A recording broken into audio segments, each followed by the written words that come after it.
ராஜாங்கத்தை கொலை பண்ண முயற்சி பண்ணது போஸ் தானு சீக்கிரமாவே உண்மை தெரிய வந்து போஸ் ஜெயிலுக்கு போனா நல்லா இருக்கும்னு நீங்க நினைச்சீங்கன்னா இந்த வீடியோக்கு ஒரு லைக் பண்ணுங்க.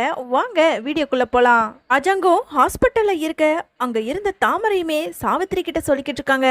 அம்மா என்னம்மா இப்படி ஆயிடுச்ச மாமாவுக்கு, பாவம் அவரு அப்படின்னு சொல்ல உடனே இங்க சாவித்திரி இருந்துக்கிட்டு, அடியே தாமரை, இதுவும் நமக்கு ஒரு விதத்துல நல்லது தாண்டி. இப்போ என்ன, அண்ணன் செத்தா போயிட்டாரு, உயிரோட தானே இருக்காரு, ஆபத்தான நிலையில இருந்து வெளியே வந்துட்டாரு, இனிமே அவர் உயிருக்கு எந்த பிரச்சனையும் இல்லை. என்னம்மா சொல்ற? என்னமோ எல்லாரும் முன்னாடியும் அப்படி அழுது நடிச்சுக்கிட்டு இருந்த, இப்போ என்னன்னா அவன் செத்தா போயிட்டான் அப்படி இப்படின்னு பேசிக்கிட்டு இருக்க. ஆமாண்டி, என்ன பண்ண சொல்ற? நாம இப்போ இந்த நிலைமையில இருக்கிறோன்னா அந்த நிலைமையில இருந்து வீட்டுக்குள்ள போனோண்டி. அதுக்கான வழியை கடவுளே காட்டி கொடுத்துருக்காரு.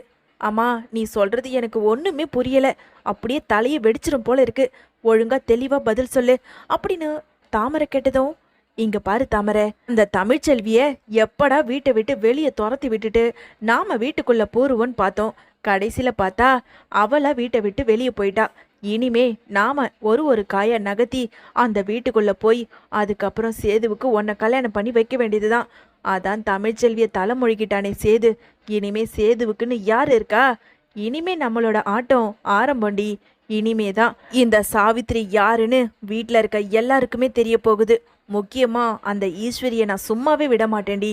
நாம இந்த நிலைமைக்கு ரோட்ல இருக்கிறதுக்கு முக்கியமான காரணமே அந்த ஈஸ்வரி தான். அந்த ஈஸ்வரியோட குடுமி இனிமே என் கையில தான் மாட்ட போகுது அப்படின்னு இங்க தாமரையும் சாவித்திரியும் பேசிக்கிட்டு இருக்காங்க. இன்னொரு பக்கம் எங்க போஸோ தன்னோட ஃப்ரெண்டு கிட்ட, டே மச்சான், நான் இப்போ நேரா ஹாஸ்பிட்டல் போக போறேன்டா. டேய் என்னடா சொல்ற? ஆமாண்டா, நான் போய் என் பெரியப்பாவை அவன் செத்துட்டானா உயிரோட இருக்கானான்னு பார்த்துட்டு வரப்போறேன். டேய் மச்சான் வேணாண்டா, நீயா போய் மாட்டிக்காதடா மச்சான் அப்படின்னு சொல்லிட்டு அங்க போஸோட ஃப்ரெண்டு சொல்ல, உடனே போஸுமே, டேய் நான் இப்போ போலன்னா தாண்டா பிரச்சனை, அதுக்கப்புறம் நான் தான் இந்த கொலை முயற்சியை பண்ணேன்னு யாருக்காவது சந்தேகம் வந்துடும். முக்கியமா அந்த ஒன்றுத்துக்குமே லாய்க்கால்லாத சேதுவுக்கு சந்தேகம் வந்துடும். அதனால நான் இப்போ ஹாஸ்பிட்டலுக்கு போகணும், போய் பார்த்துட்டு வந்துடுறேன் அப்படின்னு போஸ் சொல்ல, டேய் உன்னெல்லாம் யாருடா சேர்த்துப்பா? உன்னையே அடித்து துரத்திருக்காங்க, கண்டிப்பாக யாரும் சேர்த்துக்க மாட்டாங்க. இல்லைடா, என்னை சேர்த்துப்பாங்க. கண்டிப்பாக என் அம்மா இருக்காங்க, அவங்க எதிரில் போய் கொஞ்சம் சீன் மட்டும் போட்டுட்டு வந்துடுறேன் அப்படின்னு சொல்லிட்டு அங்கே போஸுமே ஹாஸ்பிட்டலுக்கு போகிறாரு. போஸுமே அங்கே வர்றதை பார்த்ததும் அங்கே சன்னாசியோ, டேய் உன்னை யாருடா இங்கே வர சொன்னா? ஒழுங்கு மரியாதையா இங்கேருந்து வெளியே போடா, எல்லாத்துக்கும் காரணம் நீ தான். நீ மட்டும் இந்த மாதிரி ஒரு காரியத்தை பண்ணலைன்னா குடும்பத்துக்குள்ள பிரச்சனையே வந்திருக்காது. போடா ஒழுங்கு மரியாதையா உள்ள இருந்து அப்படின்னு துரத்த போஸ் வந்ததை அங்க ஈஸ்வரியுமே பாத்துறாங்க. என்னங்க என்னங்க, என் புள்ள எங்க போவான்? அவங்கிட்ட நான் பேசணும், நீங்க போங்க. இங்க பாரு ஈஸ்வரி, அப்படியே உன் புள்ளன்னு சொல்லிட்டு தலை மேல தூக்கி வச்சுக்கிட்டு அப்படியே ஹாஸ்பிட்டலுக்குள்ள வந்துட போற. வந்தேன்னு வச்சுக்கோ, உன்னையும் சேர்த்து வெளியே துரத்தி விட்டுடுவேன், ஜாக்கிரதை. ஏய் நீ வாடா என் கூட அப்படின்னு சொல்லிட்டு ஈஸ்வரி இங்க போஸை தனியாக அழைச்சிக்கிட்டு போறாங்க. டேய் எதுக்காகடா இங்க வந்த? நான் உன்னை வீட்டுக்குள்ள கொண்டு வர எவ்வளோ கஷ்டப்பட்டேன். கடைசியில பார்த்தா அந்த கேவலமான ரஞ்சினி கூட சேர்ந்துக்கிட்டு இப்படி பண்ணி இப்போ நீ நடு ரோட்ல நிக்கிற மாதிரி ஆயிடுச்சு. அம்மா நீ கவலைப்படாத, எல்லாத்துக்கும் சேர்த்து தான் இன்னைக்கு அந்த ராஜாங்கம் ஹாஸ்பிட்டல்ல படுத்துக்கிட்டு இருக்கான். டேய் என்னடா என்னடா சொல்ற? ஆமாம்மா, நான் தாம்மா அவனை லாரியை வச்சு ஏத்த பார்த்தேன், செத்து போவான்னு பார்த்தா கடைசியில உயிரோட இருக்கானே.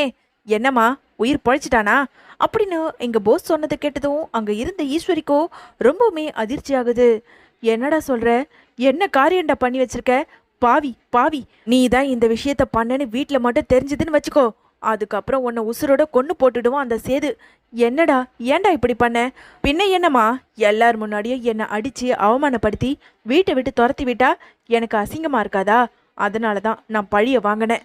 இப்போ கூட ஒன்றும் இல்லைம்மா, அவன் சாகலைல்ல, இப்போவே யாரும் இல்லைன்னா சொல்லு, உள்ளே போய் அப்படியே கழுத்தை நெரிச்சு சாவடிச்சிட்டு வந்துடுறேன் அப்படின்னு போசு சொல்ல, டேய் உள்ள எத்தனை போலீஸ் இருக்காங்க தெரியும்ல, நீ மட்டும் உள்ளே போய் இந்த மாதிரி ஒரு காரியத்தை பண்ணேன்னு வச்சுக்கோ, அதுக்கப்புறம் ஒரே அடியாக ஜெயிலையே இருந்து களி தின்ன வேண்டியதுதான். பேசாமல் இங்கேருந்து போ, நாம் பேசுனது யாருக்கும் தெரிய வேண்டாம். போடா போஸு, உனக்கு நான் ஃபோன் பண்ணுறேன் அப்படின்னு போஸுக்கிட்ட ஈஸ்வரி சொல்லிக்கிட்டு இருக்க அங்கே மலருமே கை தட்டிக்கிட்டே கிட்ட வராங்க. அடச்சி, நீ எல்லாம் ஒரு மனுஷனா? இப்படி ஒரு காரியத்தை பண்ணியிருக்க? சின்ன வயசுலேருந்து உனக்கு சாப்பாட்டை போட்டு வளர்த்து உன்னை ஆளாக்கி விட்டா நீ பண்ண தப்புக்கு உன்னை வீட்டை விட்டு தான் துரத்துவாங்க. அதுக்காக நீ மாமாவையே கொலை பண்றதுக்காக காரை ஏத்த பார்த்திருப்பியா? அப்போ நீ தான் இப்படி ஒரு காரியத்தை பண்ணதா? இந்த வீட்டில் யாருக்கும் தெரியாதுன்னு நீ நினச்சிக்கிட்டு இருக்கல, இப்போ தெரியதான் போகுது. நான் போறேன், போய் எல்லார் முன்னாடியும் சொல்லதான் போறேன். உன்னை அவங்க ஜெயிலுக்கு அனுப்பட்டும், வரேன் அப்படின்னு சொல்லிட்டு மலருமே ரொம்ப கோவத்தோட ஹாஸ்பிட்டலுக்கு உள்ள போக, உடனே அங்க இருந்த ஈஸ்வரியோ, ஏ மலரு, ஒழுங்கா நில்லு, நில்லுடி, நில்லுன்னு சொல்றேன்ல. இங்க பாரு, என் பிள்ளைய பத்தி நீ உள்ள மட்டும் போய் சொன்னேன்னு வச்சுக்கோ, அதுக்கப்புறம் என் புள்ள கூட வாழ முடியாத அளவுக்கு உன்னை பண்ணிடுவேன். அடச்சி, வாய மூடு. நீ எல்லாம் அவனுக்கு ஒரு அம்மாவா? சொல்லு, இப்ப மட்டும் உன் புள்ள கூட நான் நல்லா வாழ்ந்துக்கிட்டு சந்தோஷமாவா இருக்கேன்? பொண்டாட்டியை வச்சுக்கிட்டே வப்பாட்டியை தேடிக்கிட்டு போறான். இவன்லாம் ஒரு மனுஷன், இவன் கூடலாம் நான் சேர்ந்து வாழணும். ஒழுங்கு மரியாதையை என் கையை விடு. நான் இப்பவே போய் எல்லார்கிட்டயும் சொல்லதான் போறேன். இந்த போஸ் உசுரோட இருக்கிறதுக்கு செத்தே தொலையலாம். இப்படி ஒருத்தனை நம்பி காதலிச்சு கடைசியில கல்யாணமும் பண்ணம்பாரு, இது ஏன் தப்பு தான். இப்ப இருக்குடா உனக்கு அப்படின்னு சொல்லிட்டு மலருமே ரொம்ப கோபத்தோட நேரா ஹாஸ்பிட்டலுக்கு உள்ளேயும் போறாங்க. சேதுவோ வீட்டுக்கு போயிருக்க அங்க இருந்த அப்பத்தாவையும் மோகனாவையும் தனியா அழைச்சு மலர் ஈஸ்வரியும் அங்க போஸும் பேசிக்கிட்டு இருந்த எல்லாத்தையுமே மோகனா கிட்ட சொல்ல, மோகனாவுக்குமே அதிர்ச்சி ஆகுது. அதே கோவத்தோட வெளியே வந்த மோகனா இங்க போஸை பார்த்து ஓங்கி பலார்னு கண்ணத்திலே கொடுக்க, உடனே ஈஸ்வரி இருந்துக்கிட்டு, அக்கா அக்கா மன்னிச்சிருக்கா, ஏதோ போஸ் தெரியாம இப்படி ஒரு காரியத்தை பண்ணிட்டான். அடச்சி, யாரு தெரியாம பண்ணது? ஏண்டா, உன்னை தாம் பிள்ளையா நினைச்சு சின்ன வயசுல இருந்து மாரலையும் தோல்லையும் தூக்கி போட்டு வளர்த்தாருடா. அவரையே இப்படி காரை வச்சு நீ மோத பார்த்துட்டல. இல்லை, நான் சும்மா இருக்க மாட்டேன். கண்டிப்பா நான் இந்த விஷயத்த சேது கிட்ட சொல்லதான் போறேன். சேது வந்து என்ன முடிவு எடுக்கிறானோ எடுக்கட்டும். ஆமா அத்தை, இவனெல்லாம் சும்மாவே விடக்கூடாது. ஒன்னு இவனை உயிரோட சாவடிச்சிடுங்க, அப்படி இல்லைன்னா போலீஸ்ல புடிச்சு கொடுத்துருங்க. உடனே அங்க இருந்த அப்பத்தாவுமே, ஏண்டி ஈஸ்வரி, உன் பிள்ளைய ஒன்ன மாதிரியே வளர்த்து வச்சிருக்கேடி. அடுத்தவங்கள சாவடிக்கணும், அடுத்தவங்களோட குடியை கெடுக்கணும், இதே எண்ணத்தோடயே இருக்கிறானே. ஏண்டா, நீ எல்லாம் மனுஷன்தானா? நான் பெத்த புள்ளை இப்படி அடிபட்டு ஹாஸ்பிட்டல்ல இருக்கானே, அவன் என்னடா உங்களுக்கு பாவம் பண்ணான்? ஆள் ஆளுக்கு இப்படி அவன் கஷ்டப்படுற அளவுக்கு பண்ணிக்கிட்டு இருக்கீங்களே. மோகனா, நீ இப்பவே சேதுவுக்கு ஃபோன் பண்ணி வரவை, போலீஸுக்கும் ஃபோன் பண்ணு அப்படின்னு அப்பத்தான் சொல்ல, மோகனாவுமே சேதுக்கு ஃபோன் பண்ணி ஹாஸ்பிட்டலுக்கும் வர வச்சிடுறாங்க. வந்த சேது கிட்ட நடந்த எல்லாத்தையும் சொல்ல, சேதுவுமே போட்டு அடி பயங்கரமா வெளுத்து வாங்குறாரு. ஏண்டா இப்படி பண்ண? எதுக்கு இப்படி பண்ண? சொல்லு, என் அப்பா என்னடா பாவம் பண்ணாரு அப்படின்னு சேது ரொம்ப கோவத்தோட கேட்க, அங்க இருந்த போஸுமே, பின்ன என்ன அடிச்சு நாயை துரத்துற மாதிரி வீட்டை விட்டு விரட்டி விட்டா எனக்கு கோவம் வந்துச்சு. அந்த நேரம் பெரியப்பா ரொம்ப சோகத்தோட போய்கிட்டு இருந்தாரு, அதான் வண்டியை வச்சு இடிச்சேன். இப்போ என்ன செத்தா போயிட்டாரு அப்படின்னு போஸ் சொல்ல, டேய், நீ பண்ணது பத்தாதுன்னு என் அப்பா சாகணுமா? உன்னெல்லாம் உயிரோடவே விடக்கூடாதுரா அப்படின்னு அடிக்க ஆரம்பிக்க, உடனே அங்க இருந்த அப்பத்தாவோ, ஏயா சேது, விட்டுடியா, அவன் செத்து கித்து தொலைய போறான். அவனை முதல்ல போலீஸ்ல புடிச்சு கொடு. அவன்லாம் இனி நம்ம வீட்டு பக்கமே வரக்கூடாது. காலம் ஃபுல்லா ஜெயில இருந்து சாகட்டும். உடனே அங்க இருந்த மலருமே, ஆமாண்ண, இவனை மாதிரி ஒரு மனுஷன் கூட வாழ்றதுக்கு நான் வாழாமையே இருக்கலாம். இவன்லாம் மனுஷனே கிடையாது, சரியான மிருகம். அமைச்சரை கொலை பண்ண முயற்சி பண்ணான்னு சொல்லிட்டு இவனை முதல்ல கேஸை போட்டு இவனை உள்ள தள்ளுங்க அப்படின்னு மலருமே ரொம்ப கோவத்தோட சொல்லிக்கிட்டு இருக்காங்க. மலரு இந்த மாதிரி சொன்னதை அங்க இருந்த ஈஸ்வரி கேட்டதும், ஏ மலரு, நீ ஒரு வேலைக்காரிடி. ஒரு வேலைக்காரிக்கு வாழ்க்கை கொடுக்கணும்னு சொல்லிட்டு என் புள்ள அவன் வாழ்க்கையவே தியாகம் பண்ணிட்டு ஒன்னால இன்னைக்கு தோட்டத்துல இருந்துகிட்டு இருக்கான் அப்படின்னு ஈஸ்வரி சொல்ல, ஆமா, பெரிய வாழ்க்கையை கொடுத்தான். என்னை கல்யாணம் பண்ணிக்கிறேன்னு சொல்லிட்டு என்கிட்ட ஆசை வார்த்தையை காட்டி என்னோட வாழ்க்கையவே நாசம் பண்ணினவன் இவன். என்னமோ தியாகி மாதிரிலாம் பேசிக்கிட்டு இருக்கீங்க.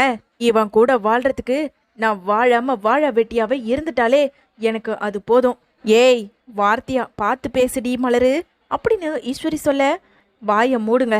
இதுக்கு மேல என்ன பேர் சொல்லி கூப்பிடக்கூட உங்க யாருக்கும் தகுதியே கிடையாது. அண்ணே, இவனை முதல்ல ஜெயில புடிச்சு கொடுனே.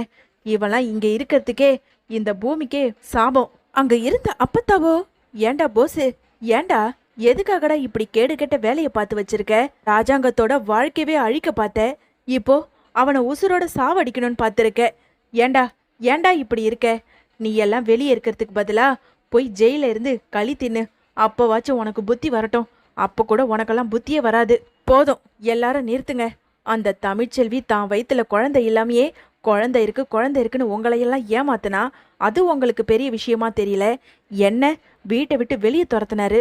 அந்த கோவத்துல ஏதோ ஒரு சின்ன தப்பு பண்ணிட்டேன், உடனே நான் ஜெயிலுக்கு போகணுமா அப்படின்னு போஸ் கேட்க, அங்க இருந்த மோகனாவோ போஸ் பேசின பேச்சுக்கு ஓங்கி பலர் பலர்னு கன்னத்திலேயே அறை கொடுத்து, போஸ் இதுக்கு மேல இவனை வச்சுக்கிட்டு வேடிக்கை பார்க்க வேண்டாம், இப்பவே இவனை போலீஸ்ல புடிச்சு கொடு அப்படின்னு சொல்ல, இங்க போஸுமே போலீஸை வரவழைச்சு போஸையும் புடிச்சு கொடுத்துட்றாங்க.